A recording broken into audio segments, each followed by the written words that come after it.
Thanks, Dr. Ganguly, and thanks, organizer, for giving me a chance to talk about it. My thought on IP policy goes back when I came back from US.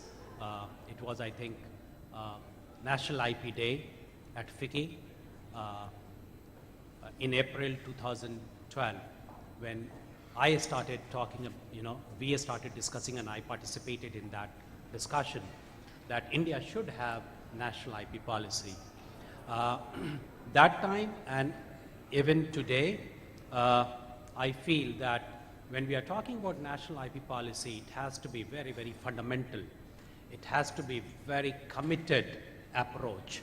No ad hocism will help us here. Reason that IP globally is becoming central to all economic activity.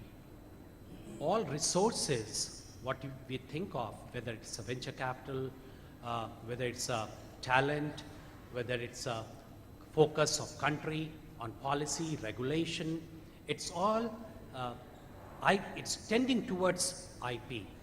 IP is truly for competitiveness. So what I'm highlighting is it's very, very fundamental for trade, for business, for everything. If we keep that in mind and then we approach putting national IP policy, then I think that's a good starting point. And if we are not committed up to that level with clarity from the beginning, I tell you, national IP policy will not be good enough.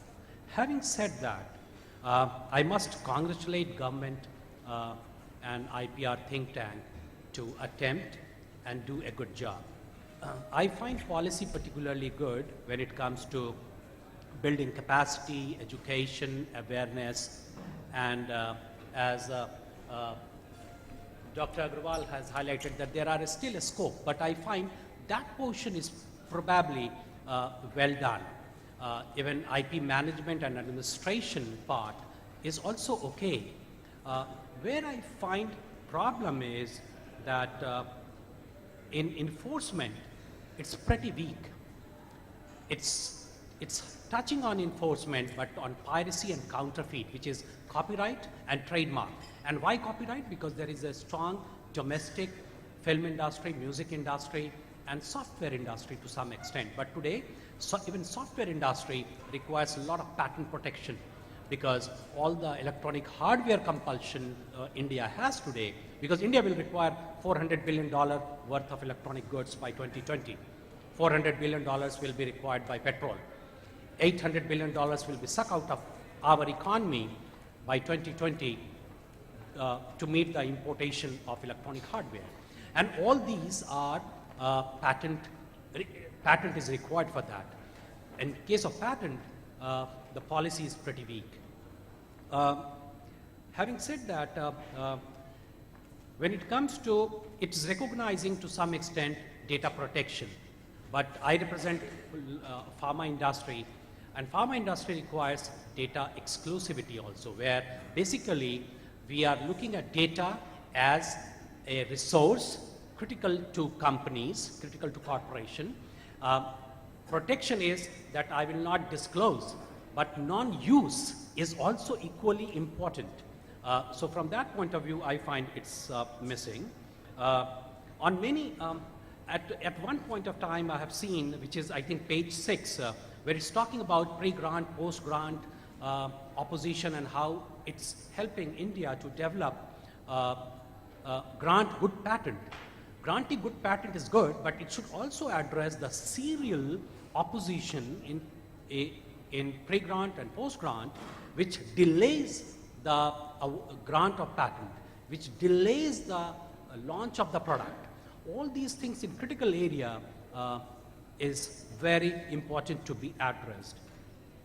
At one point of time, I think it's page 11, where they are talking about utility patent model. And they are talking about it's important to have recognize the small invention, but I find policy need to address, because on the other hand, in case of pharmaceutical, it talks about 3D. So how to reconcile on one hand, trying to recognize a small invention, and at the same time increasing the a standard of patentability, how they will, policy has to address that. So these are broadly my thoughts.